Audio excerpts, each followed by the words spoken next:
Update, I was kicked out by my stepdad at 16, and I've been surviving on my own ever since. Now, my mom is finally back from her job abroad, and I had to tell her everything. You won't believe how she reacted when she learned the full story. Part 2, my mom returned from her work trip abroad last week. I was nervous about facing her, but I was also looking forward to finally explaining everything that had happened with Mark. However, things didn't go as I had hoped. The day after she got back, I had a call from her. Her voice was cold and angry, nothing like the warm, loving tone I was used to. She demanded to know if it was true that I had stolen money from Mark and run away. I was shocked and confused, my mind raced trying to understand where this accusation was coming from. I tried to explain what really happened, how Mark had been verbally abusive, how he had threatened to kick me out, and how I'd left for my own safety and mental health. I told her about the incident with the box of my belongings, about how Mark had made my life miserable every day she was gone. But my mom wouldn't listen. She kept insisting that Mark had shown her evidence of my theft. When I asked what evidence, she was vague, saying something about missing cash and suspicious bank transactions. I told her it was all lies, that I had never stolen anything in my life.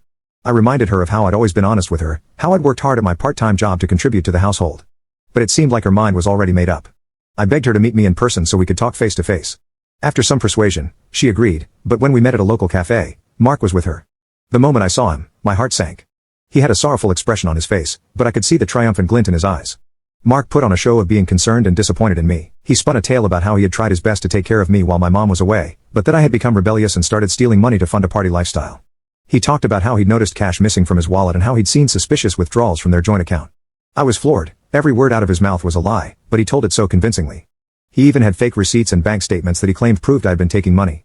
I don't know how he fabricated them, but they looked real enough to fool my mom. He talked about how he'd tried to confront me about it, but I had run away instead of facing the consequences. I tried desperately to defend myself, to tell my side of the story. I explained how I'd been working extra shifts to support myself, how I'd been struggling to make ends meet in my small apartment. I told them about the nights I'd gone to bed hungry because I couldn't afford both food and rent. I pleaded with my mom to remember how I'd always been responsible with money, how I'd never given her any reason to doubt me before. But Mark had clearly been working on my mom for weeks before she returned. He had poisoned her against me, making her believe I was a troubled, ungrateful kid who had taken advantage of her absence. He painted himself as the victim, a concerned stepfather who had only wanted to help his wayward stepson. The worst part was seeing the look of disappointment and anger in my mom's eyes. She told me she couldn't believe I would do this to her, that she had trusted me to behave while she was gone. When I tried to explain about Mark's behavior, she accused me of trying to shift blame and making up lies about my caring stepfather. How could you do this to us? She asked, her voice breaking. We gave you everything, and this is how you repay us? Her words cut deep, each one feeling like a physical blow. I couldn't understand how she could believe Mark over me, her own son. The meeting ended with my mom telling me she needed time to think about what to do next. She said she couldn't have me back in the house if she couldn't trust me. As they left the cafe, I saw Mark put his arm around my mom's shoulders, comforting her. The sight made me feel sick. Over the next few days, I tried repeatedly to reach out to my mom to get her to listen to me without Mark's influence, but she either ignored my calls or replied with short, cold messages telling me to stop lying and take responsibility for my actions. I was desperate. I reached out to a few of my mom's friends, hoping they might be able to talk some sense into her, but it seemed Mark had gotten to them too. They all told me how disappointed they were in me, how they couldn't believe I would steal from my own family.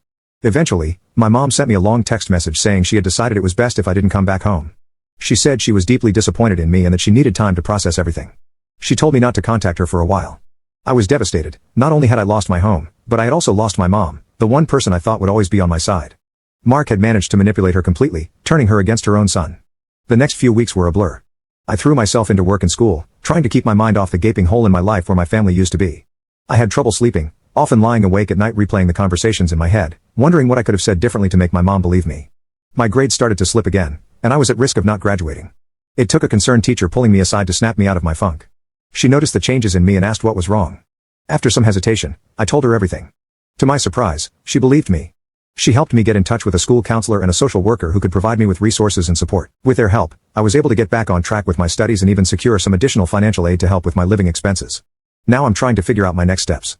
I'm still in my small apartment, working as much as I can to support myself. I've reached out to a few trusted teachers at school who have been supportive and are helping me navigate finishing high school as an independent student. I'm hurt, angry, and scared about the future. The betrayal by my mom stings deeply, and there are days when the loneliness feels overwhelming. But I'm also determined to prove Mark wrong and show my mom the truth someday. I don't know if our relationship will ever be the same, but I haven't given up hope entirely. For now, I'm focusing on graduating high school and planning for college.